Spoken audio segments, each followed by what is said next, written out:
Assalamualaikum warahmatullahi wabarakatuh.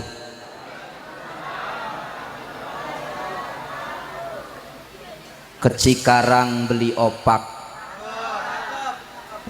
nyaut salamnya kurang kompak. Pergi ke Garut makan lemper, apa jangan-jangan perutnya emang udah lapar? Udah lapar? Insya Allah ada kembuli setelah ini. Assalamualaikum warahmatullahi wabarakatuh.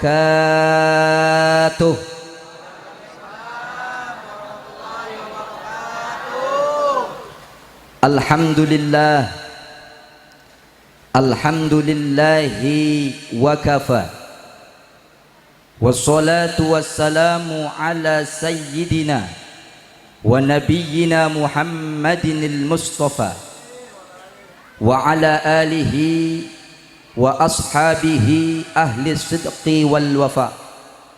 Allahumma salli wa sallim wa barik ala sayyidina Muhammadin wa ala alihi wa sahbihi ajma'in. Amma ba'du. Qala Allah ta'ala fi kitabihil karim, a'udzu billahi minasy syaithanir rajim. Bismillahirrahmanirrahim.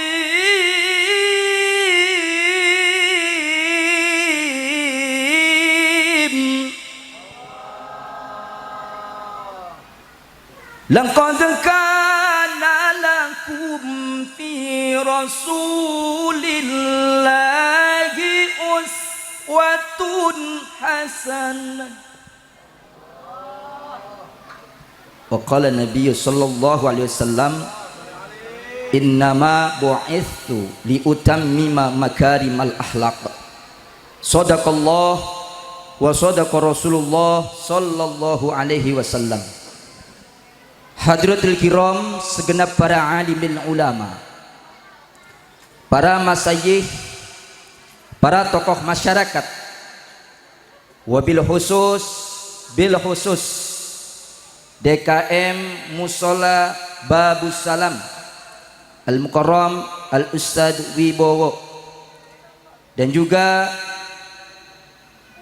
panitia penyelenggara peringatan Maulid Nabi besar Muhammad sallallahu alaihi wasallam yang dikomandani oleh Ahina Adnan Nawawi. Teriring doa buat beliau-beliau senantiasa Allah berikan panjang umur, sehat walafiat. Dan juga malam ini hadir begitu banyak guru-guru kita, di antaranya Al-Ustad Islahul Humam, Al-Ustad Arif Maulana Zuhdi, Al-Ustad Muammar Uwail MPD, Al-Ustad Haji Matsoni, dan tokoh masyarakat Bapak Haji Sarmita, Ketua RT Magirun dan EW Bungkin Bapak Haji Mustafa, selaku pemerintah Kelurahan Jatirasa Bapak Ustadz Mufrodi SIP, dan para pemuda-pemudi harapan bangsa dan agama, para ibu-ibu yang malam ini wajahnya cantik-cantik menawan, mukanya bercahaya semua. Kenapa bercahaya, Bu? Ada lampunya. Insya Allah yang hadir di sini calon-calon penghuni surganya Allah Subhanahu wa Ta'ala. Amin ya Rabbal Alamin. Bapak Ibu kaum muslimin muslimat rahimakumullah, sekarang ini kita sudah berada di bulan Jumadil awal, sedangkan baginda Nabi lahir pada bulan apa, Pak? Bulan apa? Jawab yang kencang biar cepet nih ceramahnya. Bulan apa lahirnya Rasul? Rabiul Awal, berarti sudah terlewat 2 bulan. Biasanya kalau orang milad bulannya kelewat, tanggalnya kelewat, nggak jadi milad. Bener gak? Tapi ini Rasul maulidnya sudah terlewat, bulannya sudah terlewat, sampai gini hari peringatan maulid dari satu tempat ke tempat yang lain, dari masjid, musola, kota sampai ke pelosok desa, sampai gini hari masih diperingati maulidnya baginda Nabi Sallallahu Alaihi Wasallam. Kenapa diperingati? Alasannya dua. Yang pertama, bukti rasa syukur kita kepada baginda Nabi Sallallahu Alaihi Wasallam. Kenapa rasa syukur kepada Nabi? Karena dengan asbabnya Rasulullah dicipta oleh Allah menjadi Nabi terakhir, Nabi akhir zaman, sehingga adanya alam semesta.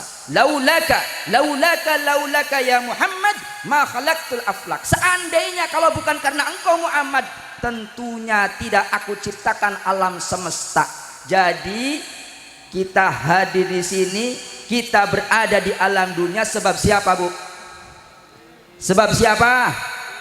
Sebab Kanjeng Nabi Muhammad Sallallahu Alaihi Wasallam. Ibu-ibu juga pantas dan wajib bersyukur kepada Nabi. Kenapa?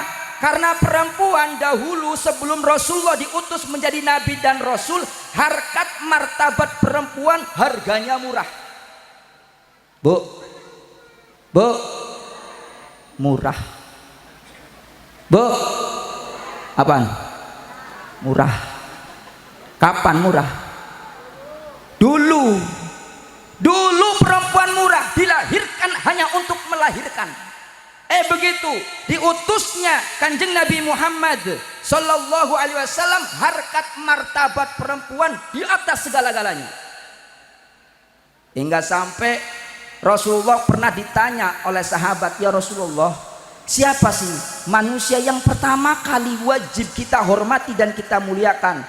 Rasul menjawab, ummuka, ibumu. Ibu itu laki apa perempuan? Ditanya lagi, siapa lagi Rasul? Ibumu. Siapa lagi ya Rasul? Ibumu. Siapa lagi ya Rasul? Bapakmu. Ibu berapa? Ibu berapa? Bapak? Ibu? Bapak? Satu?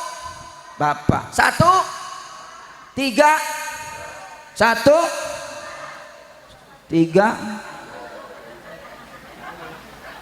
Ini kerok begini nih. Ibu berapa disebutnya? Tiga. Bapak berapa? Berarti satu, tiga, enakan katanya. Maksudnya derajatnya lebih tinggi daripada laki. Kan ada nyanyiannya, ibu,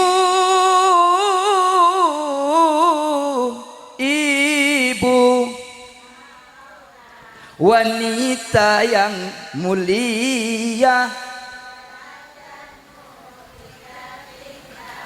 dibanding kau mengandung, ngandung, lahir, ngandung, lahir, kebangetan doyan. Dulu perempuan harganya murah, dilahirkan hanya untuk melahirkan. Begitu lahirnya Rasulullah, harkat martabat perempuan diangkat setinggi-tingginya oleh Rasul. Udah diangkat oleh Rasul, terkadang perempuan sendiri yang ngobrol. Bener Pak? Bener? Yang jawabnya kenceng langganan. Saya jalan-jalan ini, keluar ke kanan, lewatin jembatan dikit. Asal jam 1 malam, tahu-tahu emang lewat situ mulu. Apal katanya.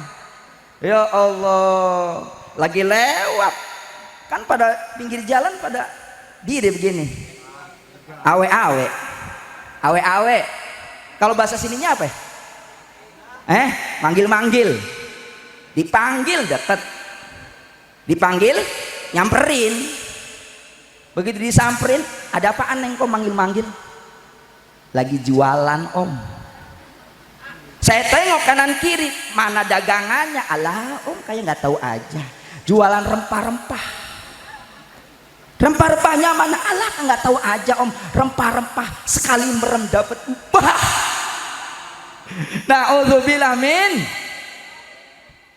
Makanya beruntung kita jadi umat Nabi. Nabi terdahulu saja iri kepengen jadi umat Rasulullah. Kenapa? Umat paling belakang masuk surganya paling dulu. Enak apa enggak? Sebab jasa siapa? Rasulullah Shallallahu Alaihi Wasallam. Cintanya Rasulullah kepada umatnya tak terhingga dari dunia sampai akhirat. Bahkan ketika Rasulullah menjelang kematian, menjelang wafat, didatangi oleh malaikat Jibril menyampaikan kabar duka bahwa dirinya akan segera pergi dari alam dunia, alias wafat, meninggal dunia. Ya Rasulullah, Bu, mau disebut orang pelit? Mau? Kata Nabi, sepelit-pelitnya orang ketika disebut namaku dia tidak bersolawat kepadaku. Berarti kalau orang yang nggak mau disebut orang pelit, ketika disebut nama Nabi harus menjawab sholawat Allahumma sholli wa sallim. Ya Rasulullah, saya datang menyampaikan kabar duka. Kabar duka apa wahai Jibril? Bahwa umurmu di alam dunia tinggal sebentar lagi. Jadi aku akan meninggal dunia? Iya. Kalau memang aku akan meninggalkan dunia ini, apa jaminan yang Allah berikan kepada saya? Malaikat Jibril menyampaikan ayatnya dalam hadis qudsinya, inni haramtul jannata ala sairil anbiya hatta tadkhulaha anta. Sesungguhnya surga haram dimasuki nabi-nabi terdahulu sebelum engkau duluan yang masuk surga lebih dulu. Mendengar kabar gembira dari malaikat Jibril bahwa dirinya akan dimasukkan surga lebih dulu daripada nabi-nabi yang lain, apakah Rasul gembira? Ternyata tidak. Ya Bu, beda sama kita. Kalau kita lagi senang diem-diem baik, tapi kalau lagi susah teriak-teriak. Bener, orang sini sama nggak sama orang Pondok Kelapa? Sama. Kalau lagi susah nggak punya beras, ditulis di status WA. Tawanya kenceng ini ibu, berarti merasa. Sampai kapan hubungan kita seperti ini? Ditulis. Tapi kalau lagi banyak duit, kira-kira status apa enggak? Kenapa enggak? Takut dipinjem temennya. Bener. Ini perbedaannya Rasulullah. Kalau Rasulullah dapat nikmat gak mau sendiri. Yang beliau pikirkan kita umatnya. Hai Jibril, kalau saya masuk surga lebih dulu dari nabi-nabi terdahulu, lalu bagaimana nasib umat saya? Bayangkan, tidak ada satu nabi pun yang cintanya kepada umatnya begitu dahsyatnya, begitu dalamnya, sehingga dirinya diponis masuk surga lebih dulu. Beliau ingat kepada kita. Kata Jibril, tenang saja ya Rasulullah, inni haramtul jannata ala sairil umami hatta tadkhulaha ummatuka. Sesungguhnya surga itu haram dimasuki umat-umat nabi terdahulu sebelum umatmu masuk duluan. Alhamdulillah. Alhamdulillah. Senang gak jadi umat nabi Bu? Senang gak jadi umat nabi Pak? Senang. Dosanya banyak tapi dapat syafaat dari Rasul. Sekarang kita sudah datang peringatan Maulid Nabi dari satu tempat ke tempat yang lain. Saya yakin wajah-wajah bapak-bapak, wajah-wajah ibu-ibu senang menghadiri Maulid. Senang? Senang Bu? Berarti sudah banyak ilmu yang didapat. Datang ke musola ini, datang ke masjid itu, pasti ada penceramahnya, pasti ada mubalighnya. Kita dengerin setiap waktu, kita dengerin setiap datang peringatan Maulid Nabi. Berarti sudah banyak ilmu yang sudah kita dapat. Pahala sudah banyak, tapi ingat, pahala ini bisa lenyap dengan waktu yang sekejap, gara-gara perilaku kita, gara-gara akhlak kita yang tidak baik. Apa perkara yang menyebabkan hancurnya, rusaknya, ludesnya amal ibadah kita? Di dalam kitab Mukhtarul Hadis karangan Al-Imam Ahmad Al-Hashim yang diriwayatkan oleh Al-Imam Ab-Baihaqi, qala Rasulullah sallallahu alaihi wasallam, sittatun asya tuhbitul a'mal. Ada 6 perkara yang dapat merusak amal. Bu, saya sering manggil ibu-ibu, sebab kalau nggak sering dipanggil kongko sendiri, bikin majlis tandingan. Bu, ada berapa yang dapat merusak amal? Ada 6. Ntar saya kasih hadiah, ntar tenang aja. Mau hadiah? Iya, tenang ya. Ada 6 perkara nih bapak-bapak yang dapat merusak amal ibadah kita. Sholatnya, puasanya, hajinya, datang duduk di majlis ilmu, lenyap semua gara-gara 6 perbuatan terkeji ini. Yang pertama, istighalu bi uyubil khalq, ay maknahu istighalu bi uyubin nas. Sibuk mencari-cari kesalahan orang. Bu, ini langganan ibu-ibu nih. Pagi-pagi beli sayuran, ngeliat mpok inem, kalau belanja itu tuh mulu, kangkung oncom, kangkung oncom. Ditegur sama mpok Aroh, mpok inem, saya perhatiin tiap hari belanjanya kangkung oncom, kangkung oncom. Iya, laki gue payah, laki gue payah, padahal anaknya sudah 5. Pak, bayangin anaknya 5 dibilang payah. Dicari kesalahannya suaminya sendiri. Na'udzubillah min. Apalagi sekarang media sosial begitu dahsyat. Dulu yang namanya menghibah, ngomongin keburukan orang melalui lisan. Sekarang pakai jari jemari. Berapa banyak pahala ibadah kita ludes gara-gara jemari-jemari kita. Ditulis komen di Facebook, di YouTube, di WA. Kita cari kesalahan orang lain. Maka orang yang mencari-cari kesalahan orang lain, mencari-cari keburukan orang lain, pahalanya ludes. Pahalanya ludes. Makanya tuba liman saghalahu aibuhu an uyubin nas. Sungguh beruntung orang yang hari-harinya sibuk mencari kesalahannya sendiri, sehingga dia lupa dengan kesalahan orang lain. Orang kalau ngomongin kesalahan orang lain, rugi apa untung? Bapak-bapak, rugi apa untung? Di dalam hadis lain, orang yang suka ghibah, ngomongin kejelekan orang lain, sama saja memakan bangkai saudaranya sendiri. Na'udzubillah min.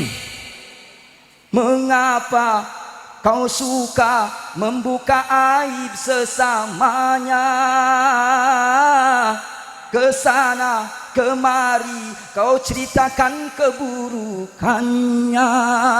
Semut di seberang lautan jelas kelihatan, tapi gajah di pelupuk mata tiada kelihatan keterlaluan. Nah, dulu pernah juara, Ibu, dulu pernah juara tingkatnya tingkat RW. Yang 7 sakit, yang 2 suaranya serak. Mau nggak mau sayalah juaranya. Yang penting hidup ini bahagia, ya Pak. Hidup ini yang penting seneng. Di rumah ibu-ibu pusing, ngurusin suami, masak, ngepel, bebenah rumah, tiap hari begitu nggak Bu? Sesekali dapat hiburan, datang ke majelis taklim, datang ke peringatan maulid, supaya senang, ya Bu.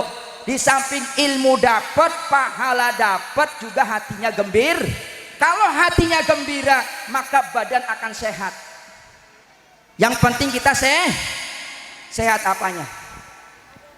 Jasmaninya sehat, rohaninya sehat. Ulang lagi, sehat jasmaninya, sehat rohaninya sehat. Itu doang sebenarnya. Kita kan diperintah oleh Allah untuk ibadah ya. Wa ma khalaqtul jinna wal insa illa liya'budun.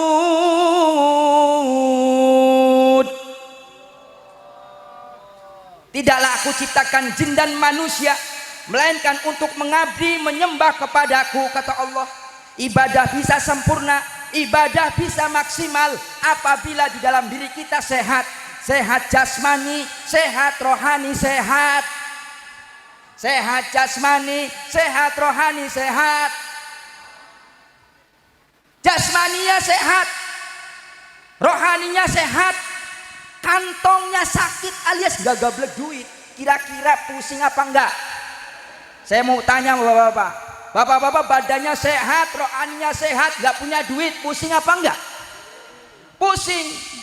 Listrik belum bayaran, kreditan motor nunggak 2 bulan, anak sekolah belum bayaran. Begitu lagi sholat zuhur, Allahu Akbar, ada orang ketuk-ketuk pintu, mana kencang banget, dor dor dor dor dor. Nah di saat itu ibu khusyuk ingat kepada Allah apa enggak? Jujur, jangan ada dusta di antara kita. Ketika duitnya nggak ada, motor 2 bulan nunggak, sekolah nunggak, listrik belum bayar, tiba-tiba tengah hari bolong ada orang ketuk-ketuk pintu, ibu lagi sholat zuhur, ketika itu ingat Allah apa enggak? Saya jamin nggak ingat Allah. Yang diingat apa? Waduh, jangan-jangan Depko letor mau narik motor 2 bulan gak bayar. Gara-gara apa? Gara-gara kantongnya gara-gara kantongnya sakit. Kantongnya sehat, rohaninya sehat, jasmaninya sakit. Enak apa enggak Pak?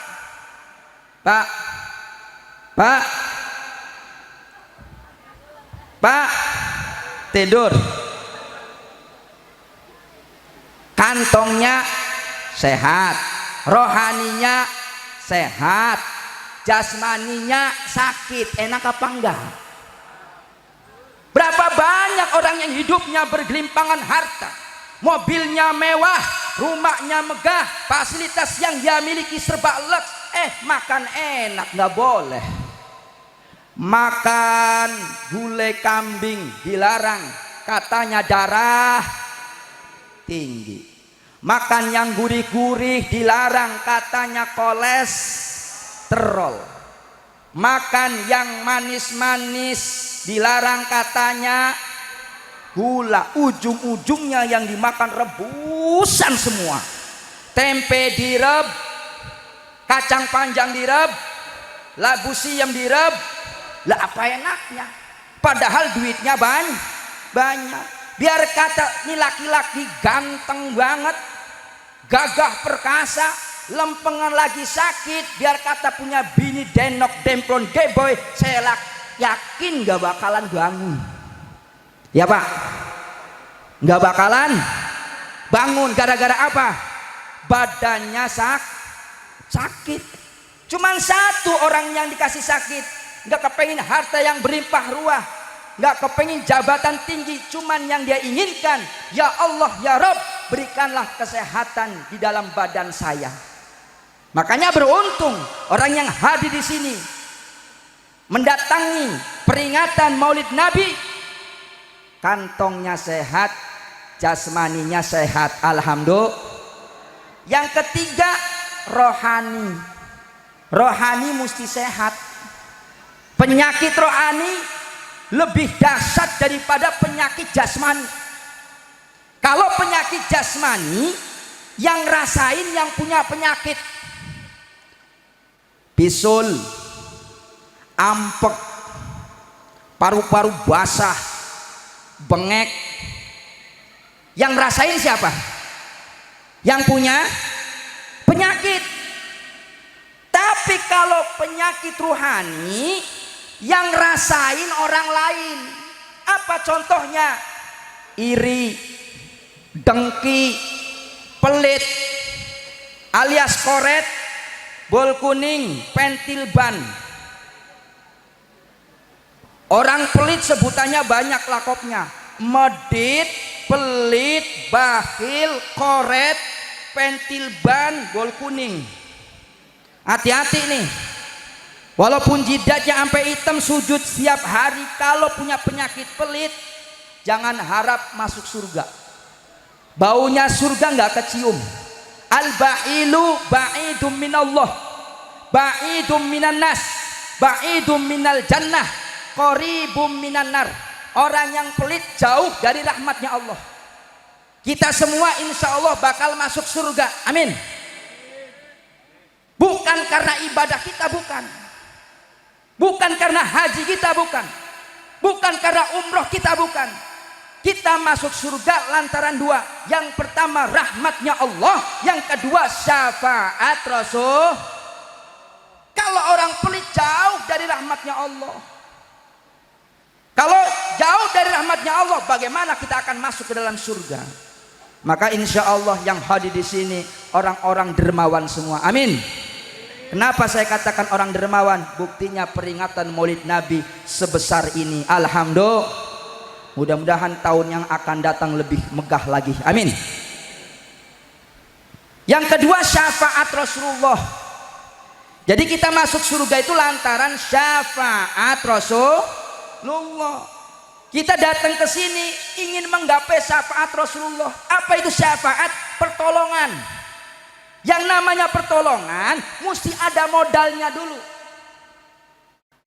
Ibu mau dagang, modalnya 15 juta, baru ada 10 juta, temennya minjemin 5 juta. Nah, yang 5 juta ini namanya syafaat.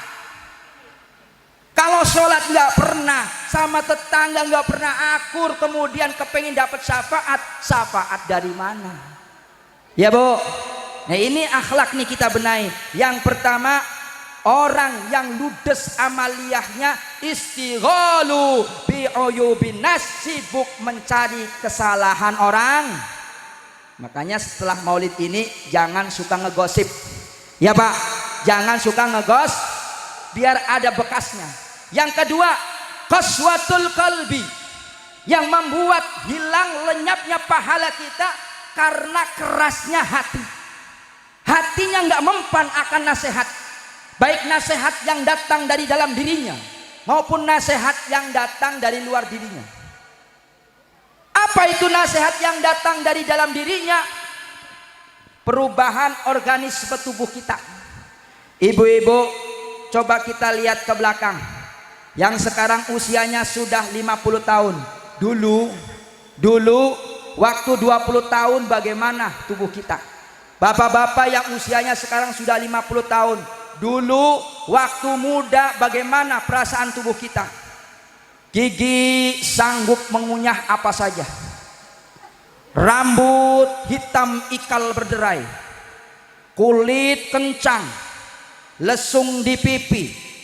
Jalan pun tegak, lari pun kencang. Benar Pak? Benar Pak? Kapan itu? Kapan itu?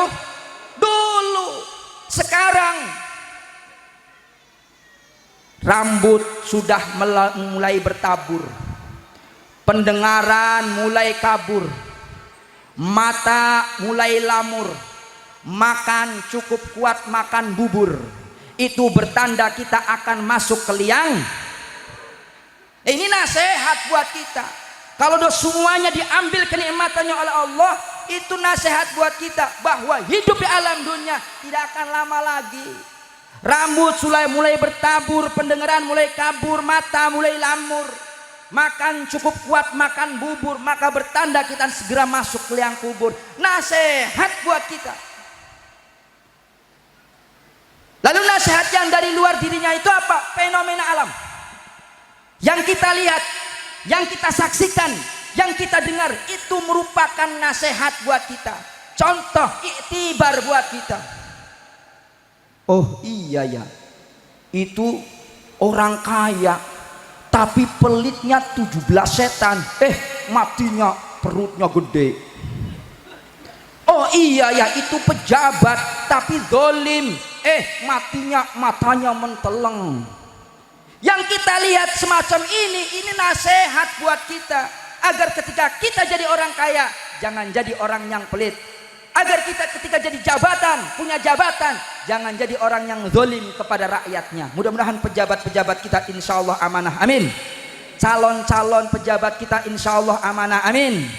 Ya Rabbal qaswatul qalbi, keras hati. Mudah-mudahan yang hadir di sini insya Allah lembut hatinya, amin. Lalu yang ketiga, hubbud dunya.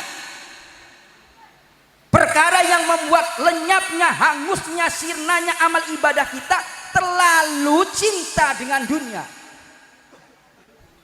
Berangkat pagi, pulang sore, peras keringat, banting tulang.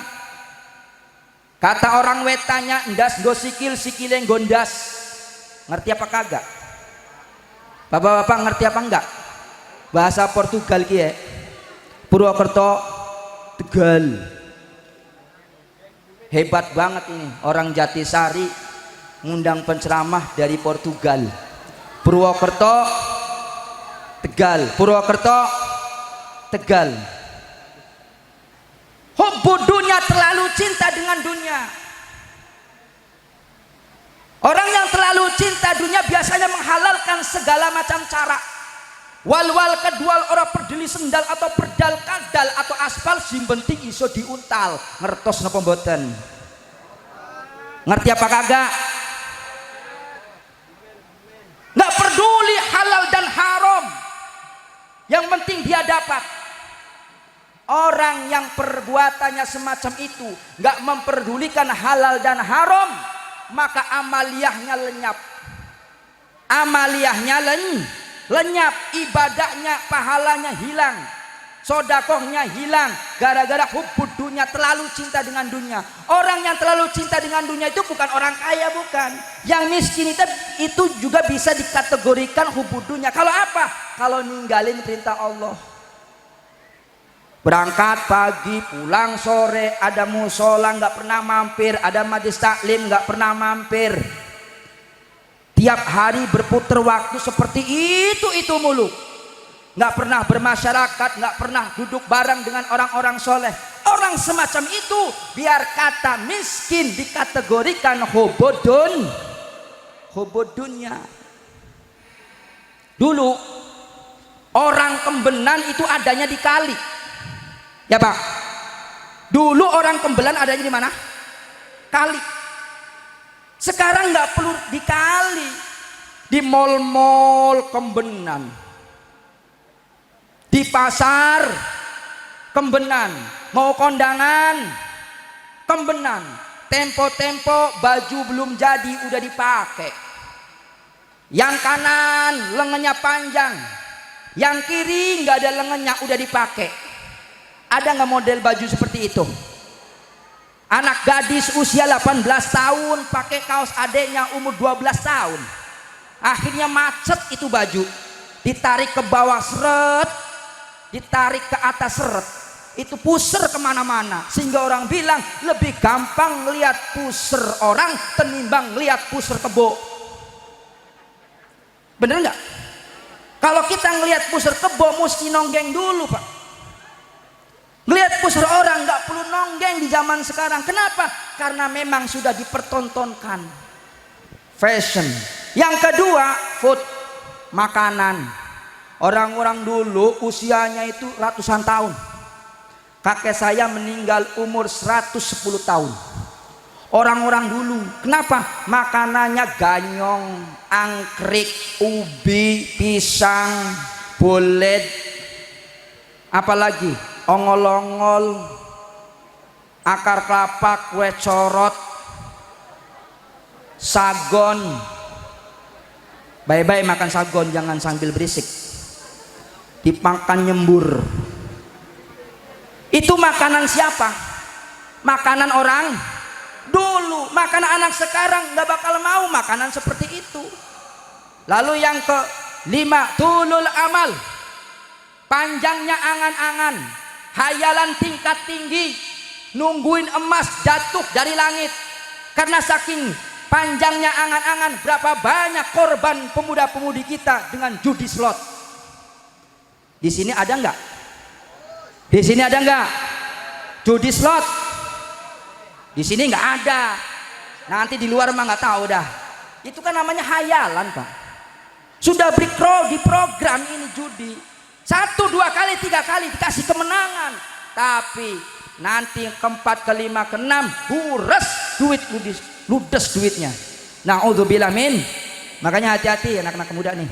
Jangan sampai terbius yang namanya judi online. Siap apa enggak? Siap apa enggak? Karena judi itu haram, dimakan juga enggak berkah, enggak ada sejarahnya orang judi jadi kaya. Ada apa enggak? Lebih baik buat majlis taklim, lebih baik buat musola, lebih baik buat masjid daripada buat judi Itu yang keberapa? Yang keberapa? Jawab yang cepat biar ceramahnya cepat, udah lapar. Yang terakhir, yang keenam, az-zalim la yantahi. Melihat kezaliman tapi nggak mau dicegah. Ini tugas kita semua nih. Di lingkungan kita ada orang kumpul serumah tapi belum nikah. Ada nggak di sini? Di sini insya Allah nggak ada. Di Jakarta banyak. Ditegur jangan diam-diam baik. Ini Pak RT diam, jangan diam-diam baik. Kelihatannya belum nikah ditegur. Mana buku nikahnya, makna buktinya. Sebab kalau belum nikah kumpul kebo dosanya 40 rumah ke depan, 40 rumah ke belakang, 40 rumah ke samping kanan dan kiri dapat dosanya semua. Na'udzubillah min dzalik. Lingkungan kita anak-anak mudanya lagi main judi, ditegur. Jangan didiamkan saja. Kalau kita melihat kemungkaran kemudian kita nggak mau memberantasnya, nggak mau menegurnya, maka amal ibadah kita taruhannya akan lenyap, akan sirna. Gara-gara apa? Az-zalim la yantahi. Melihat kemungkaran, melihat kezaliman, nggak bisa mencegahnya. Na'udzubillah min. Na'udzubillah min. Nah, pertanyaannya, ada berapa perkara yang membuat amal ibadah sirna? Abang, ada berapa? Bu, ada berapa? Ada berapa? Ini saja yang bisa Al-Fakir sampaikan. Mudah-mudahan ada manfaatnya. Terima kasih atas segala perhatian. Mohon maaf ada segala kekurangan apabila ada bayolan, kata-kata kurang berkenan. Sekali lagi kepada para ulama, para kiai, para ustadz, para ajingan, para bapak, para ibu, mohon dibukakan pintu maaf yang seluas-luasnya. Hadanallahu iyyakum ajmain. Wassalamualaikum warahmatullahi wabarakatuh.